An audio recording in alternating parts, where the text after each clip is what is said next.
Welcome back to the Steph Sells NWA podcast here at our Bentonville office, Exit Taylor Real Estate. I'm Stefany, and today's special guest is Julian Hernandez at Simmons Bank. So he's going to talk about some of the tips that he has for homebuyers in Northwest Arkansas. Do you want to talk about a little bit about yourself? Just introduce yourself. Yeah, for sure. Thank you guys for inviting me to the podcast. I really appreciate it. Just a little bit about myself, family man, been married for 10 years. Met my wife when we were 19, have 3 wonderful kids. Got into lending about 2020 during COVID. Been in banking since 2011, so I've seen it all. And I love what I do. It was scary getting into this career because it's a big jump. Everything flows differently, But overall, it's been a lot of fun. I've developed a lot of new relationships, Stefany, Danielle. It's been awesome meeting new people. So I look forward to see what this coming year has to bring, because this year's almost over. Yes, it is.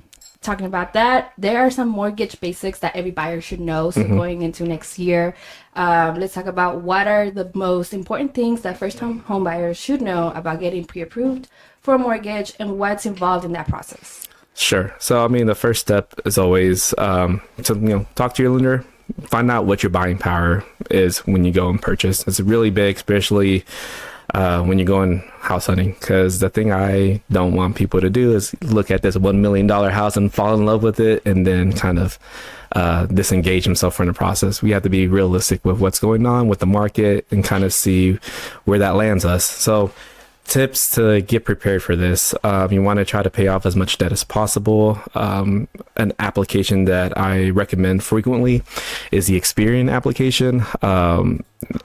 Somewhere you can go and check your credit. It doesn't hurt you if you check your own credit, so you can check it as many times as you want. But the main thing for going and checking it, first kind of get you an idea of where your credit's at. Also, to look at collections. You don't want to have nasty collections show up on your credit report, because that could affect your ability to be lent to. So you want to check that as well too. But the Experian app, just to kind of summarize it, it's going to give you a lot of tips on what impacts your credit, the usage and utility of your credit cards, personal loans. It goes into detail, so it gives you really good information about that. You want to look at job history as well too. Usually somebody with a year to 2 years of job history in the same job works a little bit better than maybe somebody who's been in the job 6 months. And a big part of that is, if you're dependent on overtime or bonuses, there's rules in place that say you have to be at your job a certain amount of time before you can use those extra streams of income. So really, first step is getting with the lender, getting a feel for what you're looking for, doing the application, and then telling you what your spending power is. And of course, with on the realtor side as well, you guys spend a ton of your time showing houses, and you don't want to show somebody houses that they don't qualify for as well too. Yeah.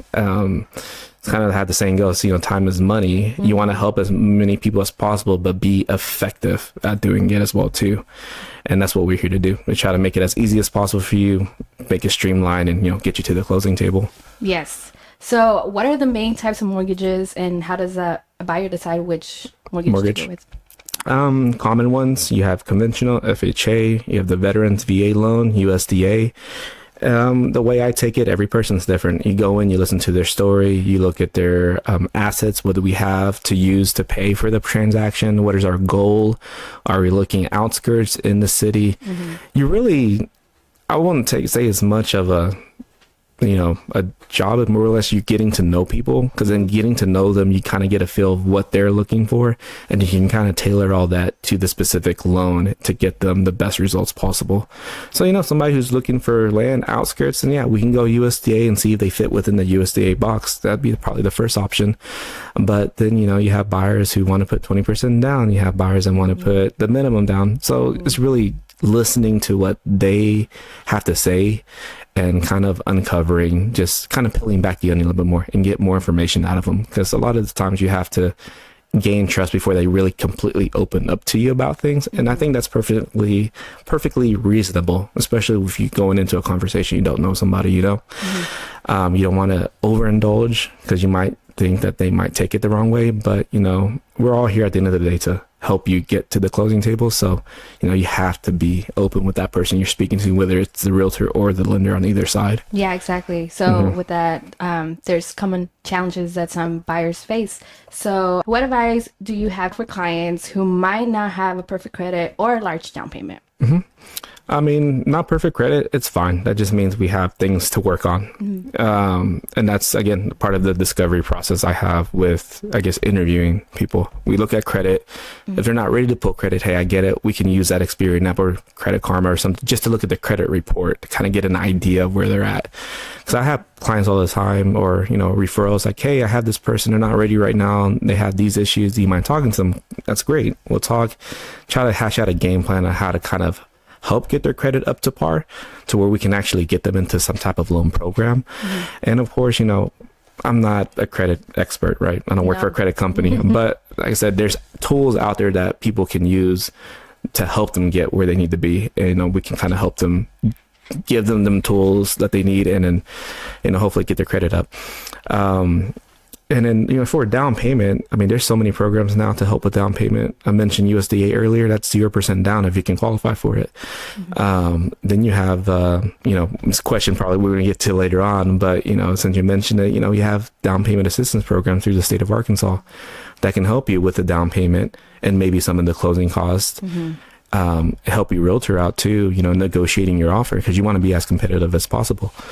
So there's a ton of options out there for that type of thing. It just, like I said, just determine, it's really geared towards the person, what they have at their disposal at that time. If they have money at home, if they have money in the bank, there's ways we can work with this. But it's about, transparency and just laying out the expectations for the buyer. We as realtors don't like surprises either. We like to know everything. So that makes it easier for you guys too. Once they get to talk to you, come in the office and go everything, then you know what you're working with. So how can self-employed buyers or those with non-traditional income sources navigate the mortgage world? Yeah. So I mean, self-employed, it's a very common, I've seen it with the clientele I have, right? Very common, self-employed, they own their own business or work as a 1099 contractor. They make really good money. The thing that I see a lot on my side is they make really good money, but we don't have money saved up for taxes. I know we hate taxes. Nobody likes paying taxes. Yeah. But the thing is, when it comes time to file taxes and, they go to their accountant and they're like, man, I don't have anything. I need to deduct everything possible. Well, that's great. That for them, they don't have to pay taxes on it. But when it comes to somebody like me, I have to look at what their bottom line income is after taxes. What are they reporting that they actually get into their pocket? Now that's where they get hung up on, because I've seen people make $200,000 and then after everything they make like 15. Wow. So it's like 15,000 over a year. That's not very much. And then you have your regular debts, and they can pay their debts. They had good credit, but it's just like on paper, how can we prove you make that if we write it all off? Right. So expenses, everybody out there, expenses are great to deduct, but when it comes to a mortgage, if there's anything involved with cash and you take it away, it's gone forever. If you take away things that are not cash driven, depreciation, mileage, those are things that you can use to possibly help. And again, I'm not a tax rep, so don't take it with 100% what I've seen. Non-tangible, non-cash items, that is something that you can use to deduct earnings, but also too something we can potentially add back in to your bottom line income. So talk to your tax rep. Have your tax rep call a lender. We can work together to try to help as much as possible. The other thing is taxes. You have to pay taxes. If you owe taxes, us as a lender, we have to include the monthly installment that you might have through the IRS in your debts, which could be the determining factor whether or not you qualify or not. I know, Stefany, we had a loan. I was going to say, we just went through this, and actually it was both. They were self-employed and they owed taxes that they hadn't paid. So correct. So that's something we look at. And, I've had people ask me, like, why are you asking for all these documents? And it's like, well, I'm asking all these documents because there's a purpose behind them. I asked for tax returns to look to see if you owe any taxes from the previous years, because that could come back and bite us in the back. And if we're under contract and you already got this whole facade, you're getting this house, you got your family involved with it, and then that comes up, I feel like I didn't do my job. Right. Because I didn't look into it. But, if that happens, we either count the monthly installment payment against your debt to income ratio or on your debt to income ratio, or you have the option to just pay it all off if you have the money to pay it off, which is what our borrowers did. They paid it off. They got it cleared. We got tax transcripts to prove it, and we were good. Yeah. We were closing. Yes, we got it to closing. Yeah. So it's a combination effort. Like I said, it's going back to what I said at the beginning. It's being open with your lender. If your lender asks you for something, you have all the reason to ask why, but your lender should be there to tell you the reasoning behind it, because there is something behind it. And again, just being open about things. But like I said, going back to your question, self-employed borrowers, traditionally with any kind of institution, they look at your bottom line income, but there are other loan programs out there that they look at bank statements. Now, I don't have that product. I know people that have that product that we can refer out to if we are not the solution for you, to kind of give you at least another option. From what I understand, they look at 24 months worth of bank statements. They do ask for a higher down payment, usually around probably 10%. Interest rates tend to be higher as well. But again, it's another option for you if you're self-employed and you do write everything off, because if you do, we're probably going to assume you have a lot of money in the bank, right? So there's pros and cons to everything, but there's options out there, just whether or not you fit into that option, or if we have to wait a little bit longer to fix a tax situation and report more income on the next year. And I do want to add this one other thing. If you are self-employed and you've been self-employed in the same field and reported taxes for 5 or more years, as a lender, we will only look at your most recent tax return for income. Whereas if you have less than 5 years, you have to take a 2-year average. Okay. So let's say you had your business for six years, and last year in 2023, you reported $10,000. Well, this year you're going to do your taxes. You come talk to your lender. We find out you've had your business for 6 years. Now we can tell you, hey, we look at the most recent tax return. So if you report really well in 24, that's the only tax return I'm going to ask for. And we're going to base your income off of that. That's good to know. So, I mean, there's a lot of rules on our side, and, they're always constantly changing, but that's just part of it. But like I said, it all starts with the conversation overall. So now we can get into the current market insights and rates here in NWA. So how are current rates here impacting the home buyers in NWA? I don't think they were impacting them as much as what people think. Let's take this back to September, the whole craze, Feds cutting rates. Just so you know at home, the Feds do not determine mortgage rates. It's the economy, what's going on in the economy, what's going on with the jobs, unemployment, even what goes on overseas can affect us on this side. So yes, the Feds cut rates. Everybody got really excited. And I did see an influx of applications during that time, right? Because what a lot of banks tend to do is they tend to hedge the change that's going to happen on the actual results when it does happen, and rates slowly start to trickle down until they hit that point. So back in September, rates dropped to, I would say, par, which is like the base rate, 6.125-ish, around there. Super excited. I mean, I had a client that was able to lock in an interest rate with seller's credits at 5% on FHA, which was ridiculous. Yeah. Like, that was awesome. And the sellers paid for it, and they got a really good savings out of it. But since then, job reports, the economy reports came back, and they were a lot higher than what they expected, which caused a knee-jerk reaction in the rate market and caused investors to pull back on interest rates. So now we're looking at average interest rates for, and this is just national average, conventional, you're looking maybe around 7.25 around there. FHA maybe 6.5, 6.3, whereas in September we were looking a lot lower and a lot more optimistic. Of course, new presidency has a lot to do with it. New policies have a lot to do with it. More inflation, interest rates could stay higher. If we enter a recession, that's bad. But when it comes to the mortgage world, a recession could mean rates would drop. You can't have two good things, I guess. It's always a negative and a positive. They always balance and outweigh each other. But overall, with the growth I've seen in the market, with the top companies that are here, I haven't personally seen very much of a significant slowdown or change, right? People are going to buy when they want to buy. People who are investors don't, a lot of the times, try to time the market. They invest because they know the potential in the market in the future. Whereas a lot of people, I think, on the surface level, look at immediate return on investment. But like I tell people too, that was how I thought whenever I bought my house back in 2014. And I'm still in the same house now, 10 years later, and we have kids, and now I walk my kids to school, which is awesome, right? Yeah, that's great. Life happens, things change. But when you try to time the market, you're always, I think, going to find the excuse of it's never the right time. I bought my house in 2014 and paid $125,000. To me, that, because I grew up in Fort Smith, south side of town was like the side to be, high-end houses. 100K is like you made it type stuff, right? Here, 100K was like the norm. But more than anything, the way I looked at it is like, okay, we have a house to call our own. We're going to have this. Nobody's going to tell us what to do. And it was like a goal, like a dream of mine, right? So now we have this house. The kids are there. They're growing up in this house. Right. It's great. But I feel like if I was in that mindset of, oh, I'm going to time the market, this house is not the best time.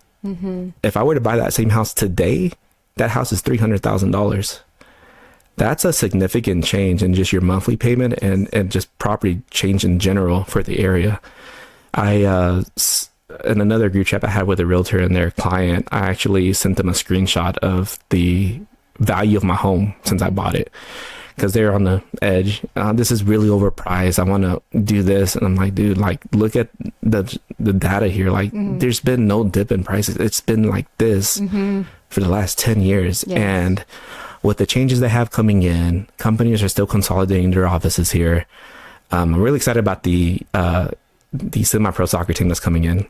They have building that stadium. That'd be cool. So I'm super excited about that. I mean, it's grown to a point where it's like not just Fayetteville, not just Rogers. It's a whole NWA. metropolitan area. Like you can go from Bentonville to Fayetteville in like less than 30 minutes, and it doesn't seem like a long drive at all.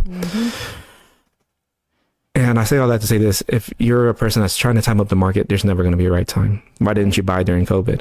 That wasn't the right time because people were outbidding you, or you had to waive inspections. That wasn't the right time. I was at that time for myself was like 185, 195, and ever since then it went up another 100K. So now it's like, why we're not buying now? Now it's the interest rate. Right? Now it's the interest rate or the pricing of homes. They're not falling. It's not the right time again. So now we keep prolonging this, and it's like you have to jump into the market when you can. The market's going to go up and down. It's just how it is. You can't control that. But what you can control is, what your payment is today. Like I said, new presidency coming in. What if something happens and the rates go up? I tell somebody, go ahead and buy a house now, lock in your rate right now. Don't wait till later. You're a hero. If you tell them to go and do it and something happens in the future, you're not a hero at that point, I feel like, because now you're like, you lied to me. It's like we don't have control over that. But the thing is, as a lender too, you can say, hey, if you got this FHA loan back in December, after 6 payments, you can do a streamlined refinance, not have to pay for the appraisal, roll in your closing costs, and then reap the benefits of a lower interest rate. But now you don't have to fight.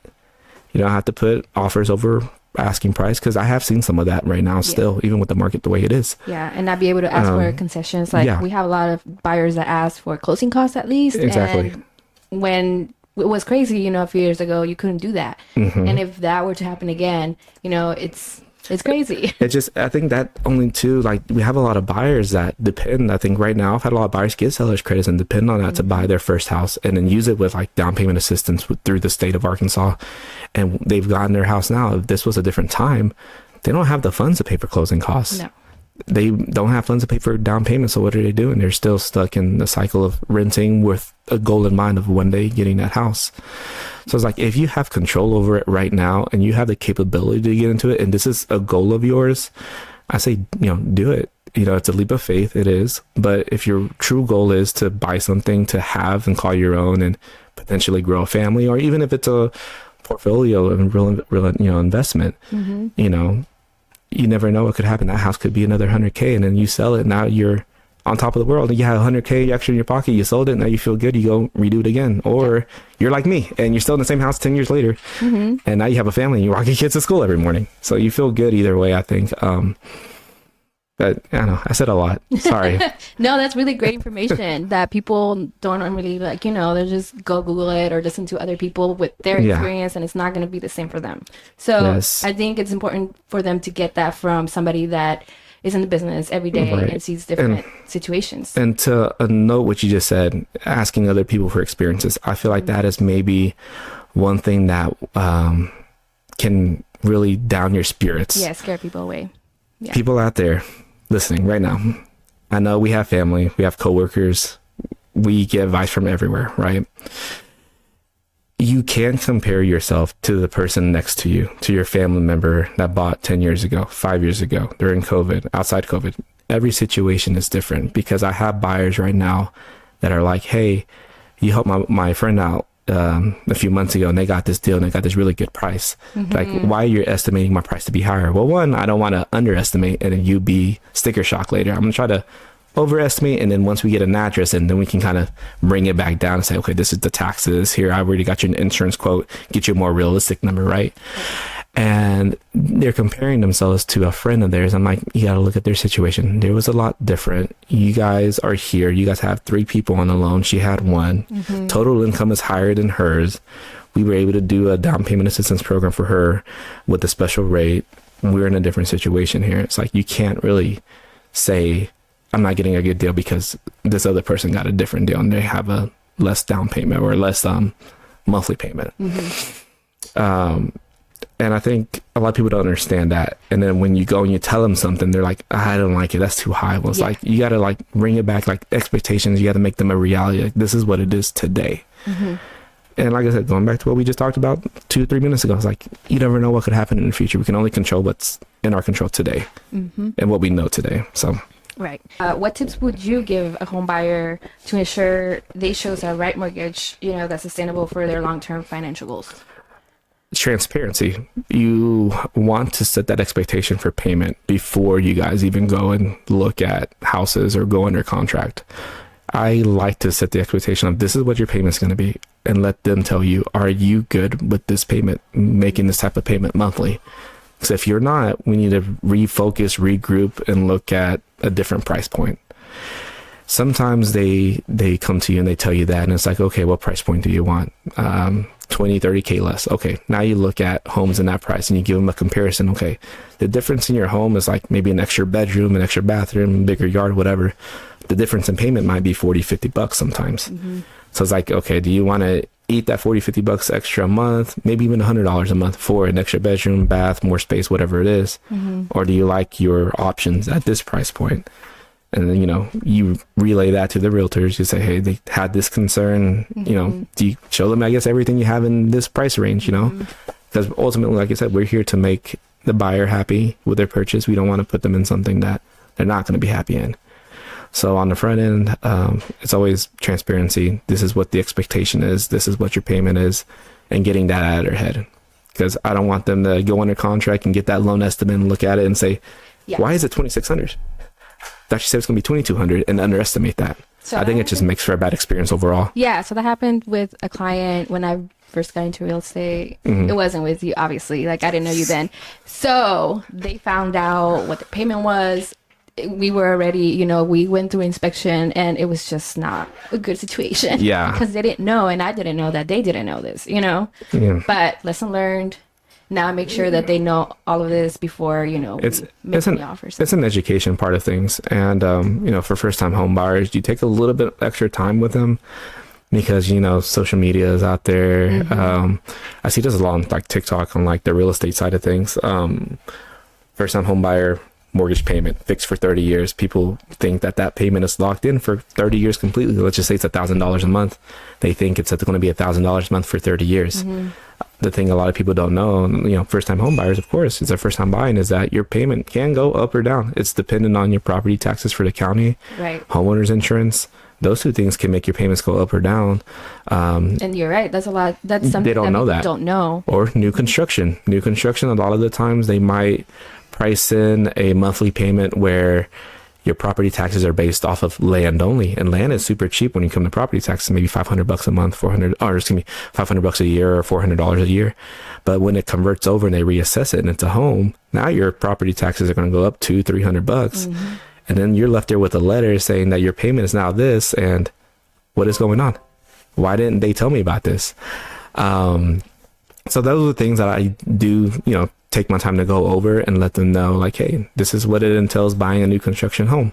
This is what it entails buying a home that's been constructed already, and the differences of both of them. And of course, One is brand new, but of course, like you probably already seen, you want to do an inspection still on the brand new house. Yes. Because brand new houses could have their defects as well too, just as a house 10 years old. So, you know, just because it's new doesn't mean it's 100% perfect. We want to think that it's perfect, but sometimes it's not. Things get missed all the time. So. They do. So it's a process. Yes, it is.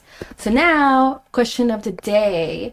Are there any special programs for first-time home buyers in Northwest Arkansas? Sure. So throughout the podcast, if you're still here, thank you.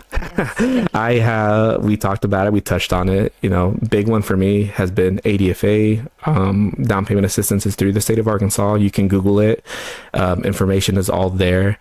You can even request you as a buyer, borrower, client. You guys can actually email them and request the rates for that day. So they're public. So the rates today for a first-time home buyer on a program called Smart Start or Start Smart. I transpose them all the time. 5.5% using an FHA loan, VA loan, or RD loan with the option to do down payment assistance. You can do that same program with conventional as long as they meet, I think it's believe 80, if they're within 80% of the average median income for the county you're buying in, you can still use Start Smart, and the rate on that is 5.8. Okay. So let's compare those to the national averages right now of 6.5 and 7. You're getting a great savings with that. Primarily first-time home buyers. There are income limits based on household size. So we have to look at that. We have to look at the county you're buying in. Make sure you fit within that. And then as far as debt, if you guys want to calculate your own debt to income, you take all your debts and divide them by your income. You want to stay within 45%. That's the box they want you in. That includes a mortgage payment. So if you guys want to do that yourself, see where you're at, it kind of gives you an idea of how much payment you could afford for a mortgage. And that's what we look at on our side. So we have to decrease your loan amount to make it work. We'll let you know, hey, you're approved, but this is the amount versus what we thought it was. So we have to look at all that stuff. First-time home buyers specifically, all the borrowers have to be first-time home buyers. If you are married and you're on that program, but your spouse is not on that program, I still have to look at what the spouse makes, not just the borrower on the application. If you have not owned a property within the last 3 years, you are considered a first-time home buyer again. A lot of people don't know that. So if you own a property 6 years ago, you sold it, you've been renting ever since then, you can purchase a home under the first-time home buyers program. You're considered a first-time home buyer. So food for thought. There's another program through the state of Arkansas that's called Move Up.